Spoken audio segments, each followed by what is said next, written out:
Oi, pessoal, tudo bom? Vamos aqui para mais um episódio das melhores partes dos livros que eu li e dessa vez o tema é sabedoria. O que é sabedoria? O que é ser sábio? O que é um conselho sábio, né? Bom, eu trouxe algumas citações que eu acho que você vai gostar. O primeiro livro que eu selecionei para ter uma citação sobre sabedoria é um livro de crônicas de um cronista aqui de Curitiba, conhecido meu, o querido do Luiz Henrique Pelando. O livro dele se chama Nós Passaremos em Branco, mas esse livro até foi editado em Porto Alegre, né, pela Arquipélago Editorial, é um livro de 2011.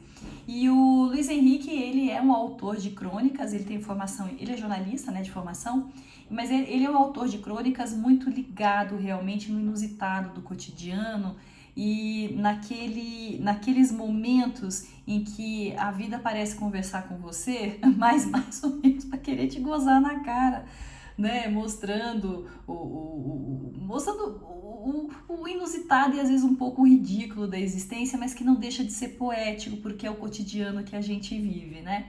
Então eu trouxe aqui uma citação em que ele demonstra um conselho sábio, né? Assim, a sabedoria minhas avestas, numa crônica dele que se chama O Onus.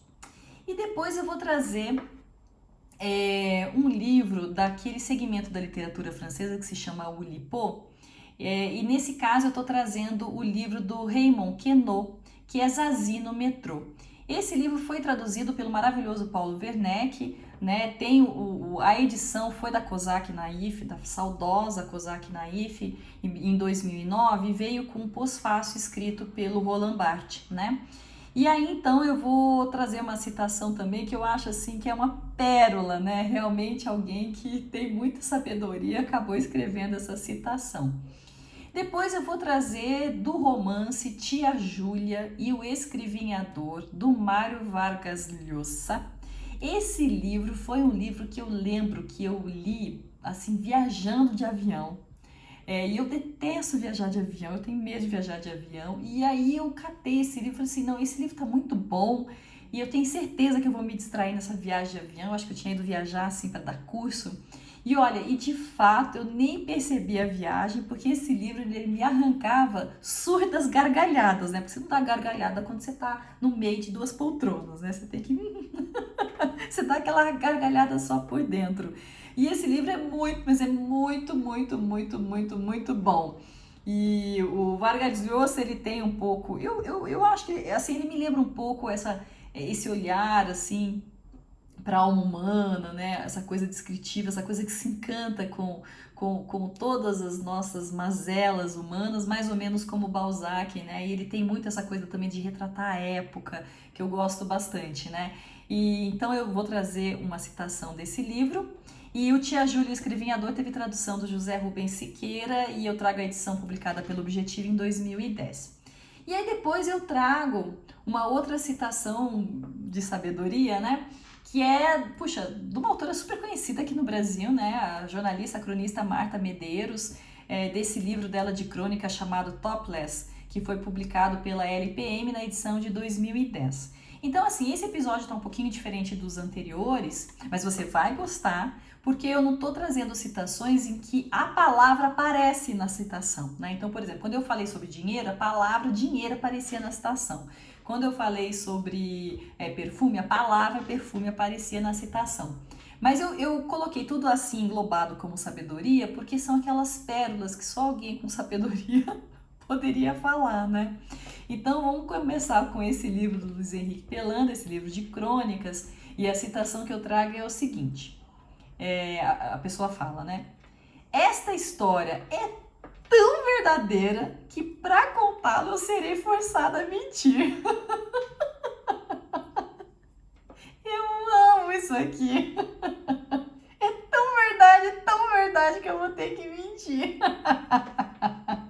E tem verdade que parece mentira também, né? Então você já sabe, né? Quando você tiver que falar uma coisa que é tão verdade, você vai ser forçado a mentir. Aí você mente de consciência tranquila. Não é muita sabedoria isso aqui, muito bom, né?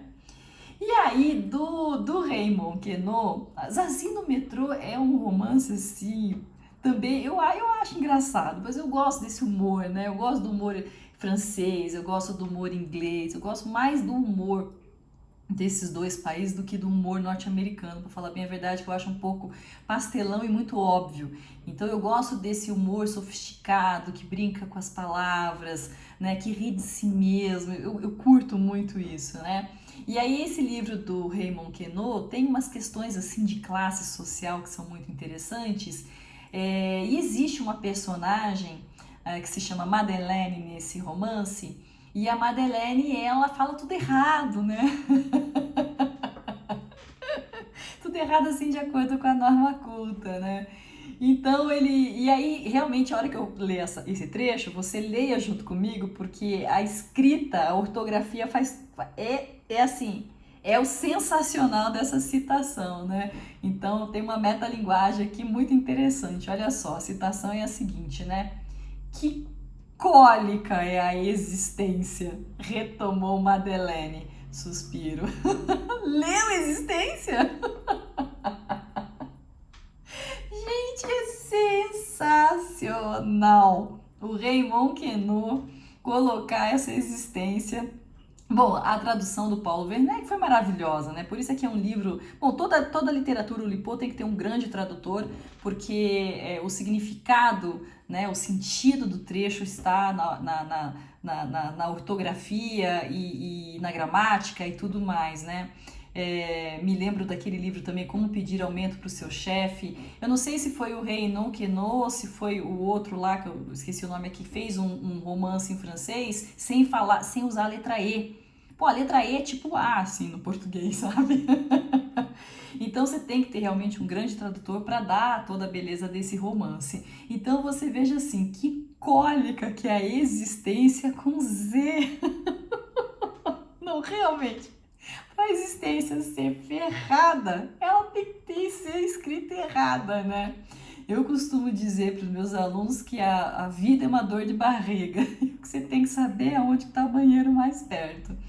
Então, assim, é de muita sabedoria a gente dizer que a cólica é uma existência com Z, né?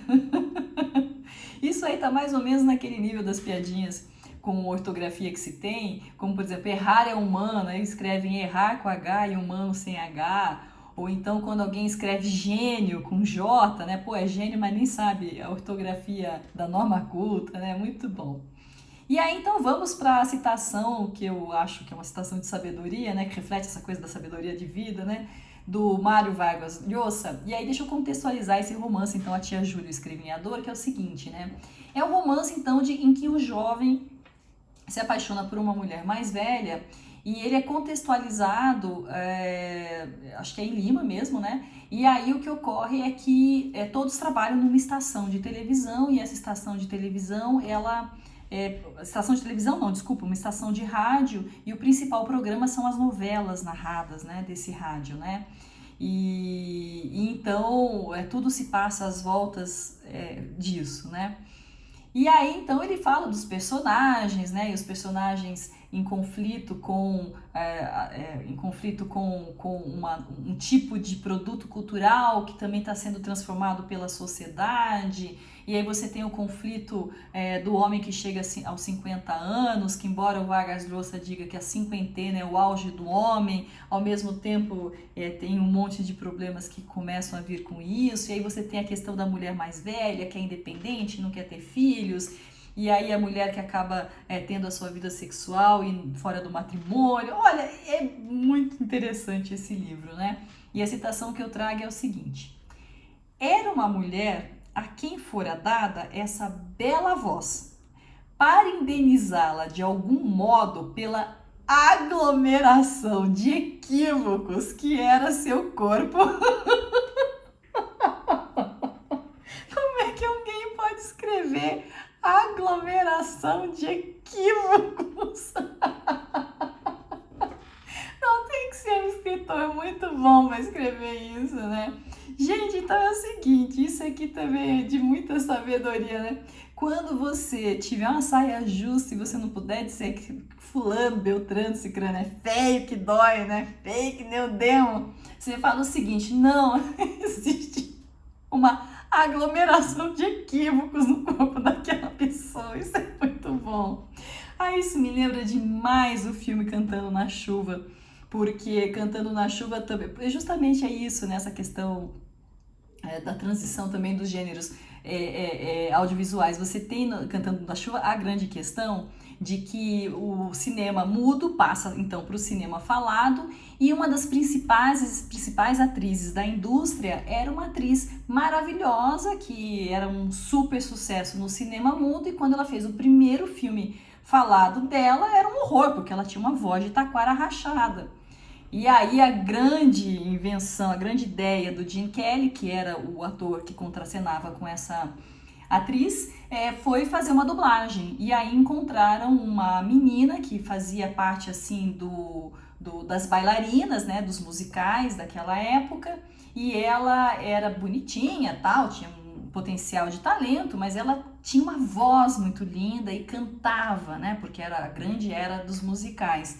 E então o filme todo é essa questão, até que finalmente descobrem, né, esse artifício da dublagem, e aí é claro que o Gene Kelly, o personagem dele, acaba sendo ridicularizado, e depois se levanta, mas ele precisa passar por isso para descobrir que de fato amava essa mulher, enfim.